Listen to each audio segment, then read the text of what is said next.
In the next couple of minutes, I'm going to show you exactly how I help this IBS specialist take her business from making $7K per month to more than $30,000 per month with some very small tweaks. I think you're going to enjoy this. All right, Helen, welcome to today's health business audit. I'm excited to connect with you. Can you give the viewers and listeners a bit of context about who you are, what you do, and a bit more specifically what you want to get out of our conversation today? My name's Helen Brooks. I work with people with IBS, but specifically those that have tried the usual recommendations of dietary changes and supplements. Well, basically who've tried everything and just can't find relief. And my approach is a non-dietary perspective. So it's very specific. I've been working in this niche for 5 years, but as a therapist, I've been working for the last 23 years, but 5 years online working with people with IBS. Cool. So is your approach more like mind related as opposed to food related for the IBS? So it's about looking at the root cause that's often missed in so many different protocols, focusing on diet, but it just doesn't support the complexities of IBS. And really, the root cause is the gut-brain connection, and that's what drives symptoms. IBS is a disorder of gut-brain interaction, so I work with the gut-brain connection, and my method is the gut-brain connection method. So it draws upon a number of different non-dietary and evidence-based modalities to support that. Awesome. So over the past several years in this business, roughly how many clients have you helped with this specific offer? Around 200. Nice. Awesome. And it's a coaching program or a service. What's it priced at? So I started off, the great thing is I've had one offer for 5 years. It works really well. I started off with a one-to-one program and then moved into a hybrid program. And then I did pure group, and now I'm back on hybrid. So it's a little one-to-one with me. And that's the way that I found that I like to work. So it's currently 1595 and it's a 12-week program. Okay, cool. So just to keep the math simple for everyone, we'll just call it 1,500. Is that fair? Yeah. Okay. What's current revenue at roughly average on a monthly basis? That's one of the big problems, is it varies dramatically. Let's look at this year. So January was great and I had 13.5K. By contrast, March was low, which was 4K, which tends to be the story of my life, really. And the big problem is having consistency and having it's a conversion problem in that I can attract lots of people to a webinar.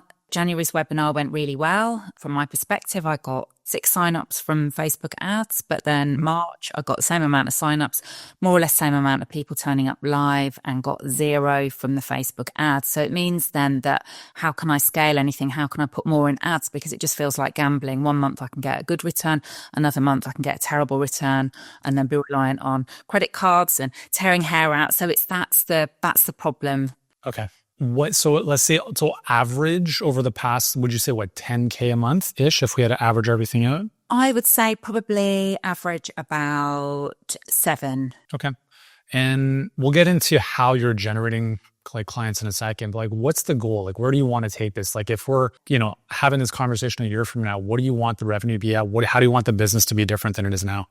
Yeah, so I want that security and consistency. Really what I'm aiming for is 30K months. Mm-hmm. The majority of that to be made up from my main offer, which would be a nice, comfortable 12 people in each month, which would really suit me and my way of delivery. And also, my brain's going, it's not too much to ask, 12 people a month, just a nice, steady, consistent. And then with a lower offer that I've just created would be to make up the further. So it would be 20K from my main offer and 10K from a mini kind of feeder program that I'm just trialing at the moment. Sure. And is there any reason you couldn't do the 30K just from the main program? I could do, but I think that that would be upping the price. So I think that if I've got enough people coming through and I felt confident that the price isn't going to put people off or mean that I'm not feeling confident enough to sell it at that price. So certainly in the future, that's something. But at the moment, the 1,500 seems very comfortable for me on sales calls, or, I just feel that's a comfort point, and the 12 people in would all feel very comfortable at those figures. All right. Are you open to hearing what you want to hear, or are you open to hearing what you may need to hear in this call? I'm open to hearing what I may need to hear. Yeah, fine. So you mentioned it feels very comfortable. Cool. But you also say you want to grow, right? And would it be fair to say that we can't have growth and comfort at the same time? Yeah, sure. right? So are you open to the possibility of increasing your prices, even if it was a couple $100? Yeah. Yeah. Because I think it'd be a different conversation if you're like, yeah, I've worked with a few people. I'm not quite sure if I'm good at what I do. That's a different conversation. But you've been doing this for a long time. You have a lot of experience and track record. And at the minimum, just so you know, like anyone coming into work with us would be minimum starting at 2,000 and above, right? So if you look at the math on this, like if you just increased it to 2,000, that's a 25% increase roughly. You basically make the same amount of money with fewer clients, right? Or you make more money with the same number of clients, right? So price is the biggest leverage point and it all goes to your bottom line, right? But you bring up a good point, which is whatever the price is, you want to feel fully convicted that this is the cheapest thing, not the cheapest, but the least amount of money someone's ever going to spend on this issue, right? So like IBS, like for the people, are you specifically with women or men and women? Men and women. Yeah. All ages. Yeah. If someone has, and just so you know, like some of our most successful clients are in the space of IBS. Like it's a major problem for a lot of people. Do you feel like for the people that you're working with, have they had IBS for a long time? Yeah, so it varies. Obviously, some people are just a couple of years into it, but a lot. Just a couple of years. Yeah, so a lot of people I work with, we're talking 30 years, 40 years even. Yeah. So this is part of I'm picking up on some of the language here that I want to encourage you to think through.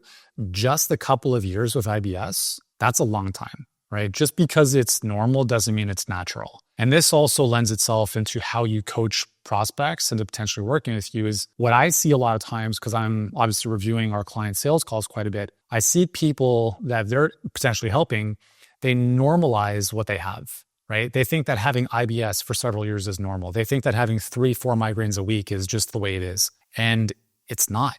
And part of our job as experts and coaches is to empathize with their situation, but also help them recognize do you understand this is not a normal occurrence to be experiencing this for several years, right? Like there are other people out there that don't have this. And so helping them recognize that there is a big gap, and for 1,500 or 2,000 pounds, like this is nothing relative to what it's going to help you do in your life, right? How you show up for your kids, your family, being able to go for a walk without, whatever. So being able to really kind of, again, just as a first recommendation, diving into how you are helping people and really drink your Kool-Aid. We have clients that are charging 3 times as much as you are for the same outcome, just so you know. But they're so convicted because they know what it's doing to their clients to have this condition. And it's like, at the end of the day, someone's going to spend the same amount of money on a new iPhone, right? And it's like, are you serious? Like this is going to debilitate you for the next couple of years, but you're going to go buy an iPhone. They already have a television that's more money. They have a computer that's the same price. They have a car that's 10 times as much money.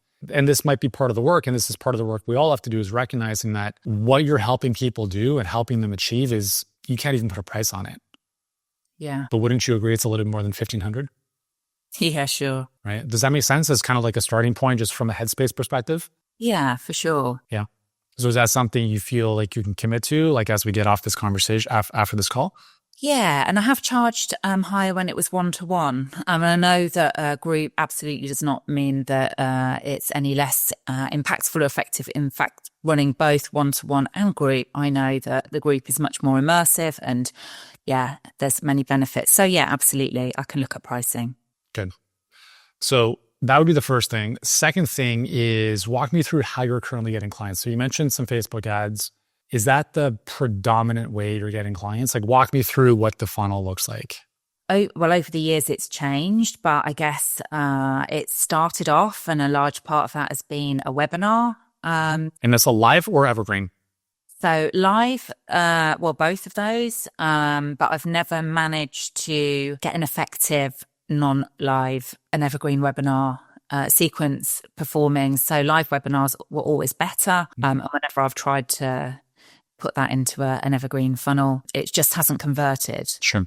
So I do a combination of probably quarterly webinars. And again, sometimes they're great. Sometimes they're absolutely abysmal. Yeah, everything else seems to be the same. So I can't really understand, it's not like I've changed the content or the ads or anything. And then I've got a mini training that I run on evergreen because I found that people would probably watch more of a 15-minute rather than a 45-minute training. But again, that I've never really managed to get that to convert. So I've done things like run a little mini offer at £33 that worked quite well. It covered the ad spend, but then they didn't convert into the higher ticket offer. What I've just launched now is a 147 offer that's giving them more of a taster. So there's a live Q&A with me. There's a couple of sessions with the rest of my team so that they're more immersed in it and in that space and can see the benefits. So it covers the foundations and they kind of get me. It builds that trust and then hopefully convert into the main program. That's where I'm at the moment, but very early days with that. So that makes sense. So this is your ads library. I'm assuming this is the Tummy Whisperer. That's you. So I'm gonna talk about the ads in just a second, but this call to action, wherever it is, sign up here. This takes us to this page. Is that right? It does at the moment, yeah. And so this is that shorter training you talked about? Yeah. Okay. Give me a sense of like what the ad spend is, what you're paying for a registrant here. Like walk me through that. Cool. Yeah. Okay. So, and this is where I'm terrible, but I need to ask these questions. So I've got some data. I don't do the ad stuff. You don't do the ad stuff? No, I don't do. I'm rubbish with buttons. I can just about press a Zoom call button. Are you writing the ads or is someone else writing the ads? I'll write the ads, but they do all the background, all the back end stuff. I'm very non-techie, but these cost about £1.33 a lead. Okay. So they go through this training and are they offered the 147 at the end of it, or is it to book a call? What's the call to action in that? Yeah, so I've tried lots of variations. The current is to sign up. So the video is talking about my main methodology, but that might not be your next step. Here's what is. This is the 147. So it's a 355 offer. But there is a 72-hour deadline funnel that gives them the opportunity to purchase that at 147. Yep. And what's the take rate on that? So if you have 100 people come through the funnel, what percentage of them buy the 147? So I've just had 138 people through and I've had 5 people buy the offer. Okay, that's not bad. I mean, so that's, the 4% conversion, and this is cold traffic. These are people that don't know you already, right? Yeah. So they come in, 147 is the offer at the end of the 15-minute video. They have a deadline timer over 72 hours. So there's reminder emails that are sent out to be like, get your thing. And they buy at some point in that 3-day sequence, right? Correct, yeah. Okay. So you're making... so again, on the ad spend on that 130 some odd people is about just under $200, if I'm not mistaken. Is that right? So the ads have increased up to, they're about £2.22 on this at the moment. What I've found is that this page isn't converting very well here. So this was converting at about 39% opt-in rate, and now it's down to 10 for some reason. So we're really in heads and just having a look at what's going on here. That's a huge drop off, right? So there could be a lot of reasons for why that happens, but I also looked at this on mobile. So this page, I think it's fine. On mobile, the one thing I noticed is that your picture is at the top of the page. So if whoever's doing the page, layout stuff, I would just move your picture below. So what you want to have on mobile is, if we look at, like, imagine this is all they see on mobile. Right? So when they load the page on their phone, it'll be free video guide, the real reason IBS, first name, email, button. And then underneath that, you can put the proof buttons and then your photo underneath that. The photo will be secondary to the messaging. And I just bring this up because a lot of people will build and design pages on their desktop, but they forget that 90% of their traffic is on mobile. Right? So I just noticed that on mobile. So that would be as simple as just shifting it lower. Does that make sense? Yeah, fine. Thank you for that.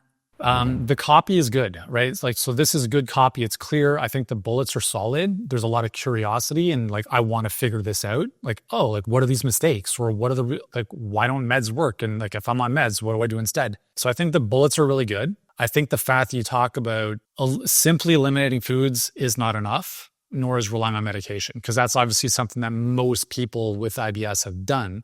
And this is really important. It's like, there needs to be novelty and differentiation, which you have. And I'll come back to the ads in a second.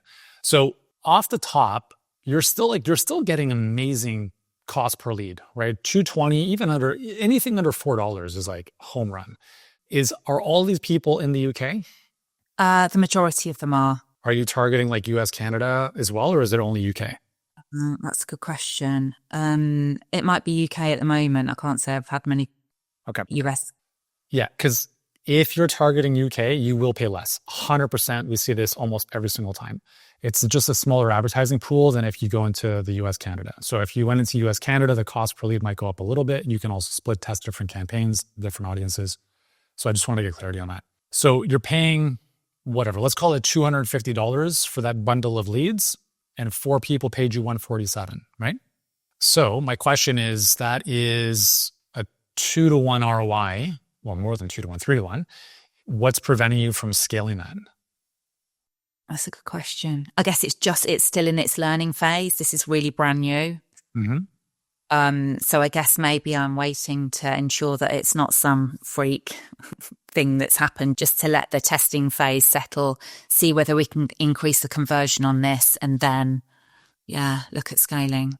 So on the delivery of this, do you have any involvement, or it's like a do-it-yourself solution at 147? Yeah, there's some delivery from me. Also, it's on an evergreen. Once a month, there'll be a Q&A with me, and they'll also get 2 sessions with my team that are part of the main program, and there's no extra cost for them. From 147 forever? So it's a 4-week. So it's a 4-week foundation. Sorry. Yeah. So they get 4 weeks basically to understand what this is all about. Because I think for me, for people, they don't understand, well, how on earth I've got IBS, how on earth can gut directed hypnotherapy help? Yep. What is that? What's CBT? They don't understand. So I think there's an awful lot more education involved in helping people to see that the mind and body aren't separate. And actually, these are the key things that are going to support you. And this is why diet doesn't work and supplements don't work, you know? And so after the 4 weeks, they continue getting access to the coaching, or they're done? No, they're done. And that's at the point then, which is you've done the foundations, you understand the methodology, you know, let's take it to the next level and join the main program. And right now it's early days to see how many percentage of people that'll get there, right? Yeah. But I've had one person who said, oh, you know, I've signed up for this, but I know I need more support, and they've joined. So the indicator is that this is good, but it's really, really early days. Yeah. I mean, listen, if I'm looking at those numbers, I'm putting a lot more money into the ads, right away. Because here's the thing is you can always wait forever until at what point you determine this is successful enough to scale. So this is a slightly different version of the business model that we teach, which is ad, webinar, phone call. The difference that, you're doing is on 147, generally it's very hard to make that work. The math to make work on that, it's very, very hard. So I'm impressed that you're able to even see a positive return on that. And I'm going to venture to say that's because you're mostly advertising in the UK, because the cost for everything is so much lower. So with that said, you could still advertise just in the UK and kill this. You could take this to millions if you wanted to. But at some point, you just have to, very much with your pricing, is you just have to be able to spend more on the ads, right? And then just allow it to do its thing. Now, things might break, that's fine, but you just have to keep optimizing and testing and so forth. So no major issues here. The one thing, again, I don't know about of why it's happening is how on earth did we go from 39% to 10%? And so you mentioned not being a bit of a technophobe. You don't want to push the buttons and stuff. Just for context, we help our clients run their own ads until they're at about 40,000 a month in revenue. Because when you do things properly, it actually takes just a couple of minutes a day and knowing what to do and press some buttons and manage your ads. What I have seen, and we've actually worked with agencies in our own business. We spent $550,000 in agency retainers, and it was just so frustrating. We brought everything back in-house a couple of years ago, and when we teach this stuff to our clients, we can obviously do it in-house. And every single time, the reason I suggest this is because right now you don't know why it went from 39% to 10%, right? Yeah. That's scary, right? That's a blind spot that you don't have any visibility over. Oh, well, I guess the key thing is that we've changed the ad, we've changed the starting. So I think what I need to look at, and we only looked at this today with my ad manager, is that there's some discrepancy. So the one here where you've been proactive. So this copy here is more about calling out people that have done a lot, yep, and also investing in in money to solve the problem. So they've worked with functional medicine practitioners and naturopaths and nutritionists, but they're still not getting the results that they want. And I feel very confident that I can help these people. Whereas I was getting, typically in the past, I get loads of clicks. Everybody wants something, but they weren't spending any money. Yeah. So this ad is different, but I was going to have a look tomorrow at whether there's anything that doesn't align with that copy, and then going through to the opt-in to go, is there something with the messaging that's slightly different? Because we've been using that same landing page. So yeah, so this ad, so I actually ran this ad through our Facebook scorecard. It scored a 34 out of 50. And there's a couple things in here that I think are good. And there's a couple things that right away I noticed. Like, so remember that on Facebook and Instagram, because this is running probably on both. It says here, Facebook, Instagram.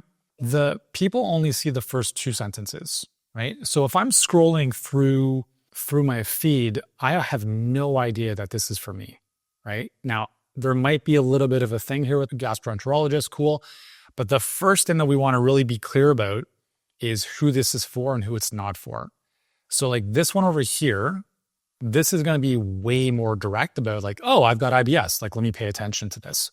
So what I would be interested for you to find out is like go into your ads manager and you want to figure out the conversion rate for all of these ads, because every single ad you test will have a different conversion rate, even if it goes to the same landing page. So you might find that one has a 10%, one has a 25%, one has a 60%, whatever. And you want to look at, okay, which of them has the best conversion rate? However, you also have to make sure you're tracking down the funnel, because it doesn't matter if you're getting leads for 5 cents, you want buyers. So you want to be optimizing for ads that are producing calls booked, or in this case, buyers. And so you have tracking on the purchase kind of success page when people purchase 147? no, that was something we've discussed today that needs to be set up. Yeah, that's a non-negotiable. Like this is one of the fastest ways you'll lose money, is like you're putting a lot of money into ads that are getting good leads, but no buyers, or at least you have no visibility. Because what we have found on average is a lot of times you get what you pay for, right? So if you get like really excited about cheap leads, but then you measure things down the funnel, you're like, oh, these people actually don't do anything. And so a lot of times you might pay more for a lead, but those are the people who actually buy or book a call. And so you want to be optimizing for those, but you have to make sure you have visibility on those, right? Yeah, sure. So that's super helpful already. I can see exactly what you mean. Why the one where immediately you've got IBS in that first sentence, and it's like, oh, it's yeah. And again, like I'm making the suggestions with no context of how these are performing, right? So like if they're crushing it and they're producing good results, like you just keep doing what you're doing. But there's obviously a few of them that are probably doing way better than others. So one, in general, we want to call out who it's for. I think another opportunity here is just adding a little bit more of what we call social story selling. So adding your story into this a little bit more. Do you have a background? Like, did you go through IBS yourself? No, my route into working with people is anxiety. Okay. So like, I'm sure there's some connection you have to this work, right? But I don't get that sense from the ad. So I'm like, you want to really give people a reason why you're doing this work, or like why they should listen to you compared to someone else. And usually if you've had a story, it's like, oh, that's amazing. Or you've helped someone who has gone through, this stuff. And you're like, I've made it my mission to help more women and men like this. So I think there's an opportunity there to, again, test an ad that's a bit more story-based. It could even be a client story that you weave into this a little bit. But the biggest thing that I notice is right here, right? So the gut-brain connection. And again, I'm sharing this with context. You're already getting decent results, okay? But what happens is when we are advertising or marketing in a competitive space, which every single health expert is, the most important thing we can do with our marketing, in addition to showing proof, is differentiation. And one of the ways we show differentiation is through our story or through our process. So one of the things that we spend a lot of time with our clients around is, how do we say gut-brain connection without saying gut-brain connection? Because if someone hears that, they're like, oh, I've heard that before. Or that you kind of tell them what it is. So it's not to say that you can't say this, but one of the things that I'd want to think about is there another way of building curiosity? Like you made this discovery that is not called the gut-brain connection, but it's something, it's called, you give it its own label, but it means the gut-brain connection, but people just don't know what it means, right? So for instance, like in our case, you know, I'm tired of like spending all day on social media. You're not getting clients, blah, blah, blah. Well, I was in the same place. It took me 7 years to make my first $1 million of content. And then I discovered a 4-step system that I later called the perfect client pipeline that allows you to predictably attract your best clients largely on autopilot. So what's the perfect client pipeline? Now, if I said webinar funnel, all of a sudden it loses its allure and its magic, right? Yeah. So we call this a proprietary process, like something that's unique to you, like it's your recipe, your special sauce. And you gave it a name. Okay. Do you have anything like that right now that you kind of talk about in your webinar at all, or? Well, it's, you know, my methodology is a 3-step process. Do you have a name for that? Yes, the gut-brain connection method. Okay. So like, even if like, okay, so if that's the name of it, cool. Like you can talk about that in the webinar, but to get people to be curious to even go to the webinar, you want to think of how to, and again, I'm sharing this as a more advanced strategy for some of the messaging. Because if someone else says gut-brain connection and someone else says gut-brain connection and someone else says gut-brain connection, it all sounds the same, right? How are you different from, you know, Dr. Perlmutter or Hyman or whoever's talking about the same stuff? That's one thing to consider. The other thing that I don't get clearly in the messaging, which you brought up earlier, which I do think is important, is you talk about, like, obviously you have a background in therapy, right? But this, I don't get that sense here. What you're telling me, like this, like to do this stuff without this stuff, right? To do like da. My concern sometimes though is if we're not at least planting a seed for what this is, we can get people coming into a funnel not really knowing what they're getting into. Does that make sense at all? Like, oh, I didn't think it was like therapy type of stuff. I was just hoping for a supplement. Deliberate. So I've had to do that. That's deliberate in a big sense, because if you mention the word hypnotherapy, people go, what the heck's that going to do? It's not in my head, it's in my body. They just don't. So I have to approach it from a way which is really kind of back to front, where it's like, this is what we do, these are the results we get, this is how we're doing it, this is the most effective way to restore gut-brain communication. IBS is a disorder of gut-brain interaction, you know, and here's the evidence-based model, which is gut-directed hypnotherapy, cognitive behavioral therapy, nervous system regulation. Yeah. And that's totally, that can work, right? It's if we look at the stages of awareness, like you have people that are completely unaware they have a problem, then you have people that are aware they have a problem. And that's kind of what you're dealing with here, is like problem aware, but they're not aware of the solution, or they're not aware of further down of awareness, like product aware or your specific solution aware. So you can totally, and you can have ads that address different awareness levels, right? You can address people who are understanding of, hey, listen, like you've done all the diets, but what I've found with all my clients is a lot of times it doesn't matter what you eat if you're not feeding your brain the right thing, like whatever, that's maybe not the right way of saying it, but you can plant the seed for people that are a little bit more ahead of the curve, who are already understanding that there's something in their mind that could be messing up their gut. And also further up the awareness of like, I'm not as aware of that, is kind of what you already have as your ads. It's like they have this problem, they've done all this stuff, they've done some stuff and they're not sure why it's not working. So you keep it blind, right? They're not aware of what it is until they opt in, they watch the webinar, like, oh, okay, that makes a lot of sense. So both can work. I'm just giving you kind of like an option to play with awareness levels a little bit there. Right. Does that make sense? So again, like for me, like there's no major or glaring problems here. I think if you can take a little bit more ownership of what's happening in the ads manager to get a better understanding of which ads, which messaging are pulling the best conversions. And then it's just really a matter of making database decisions to say, okay, if we're getting a 2 to 3 to 1 ROI, how do we spend more money, right? Because in this case, there's no bottleneck of sales calls.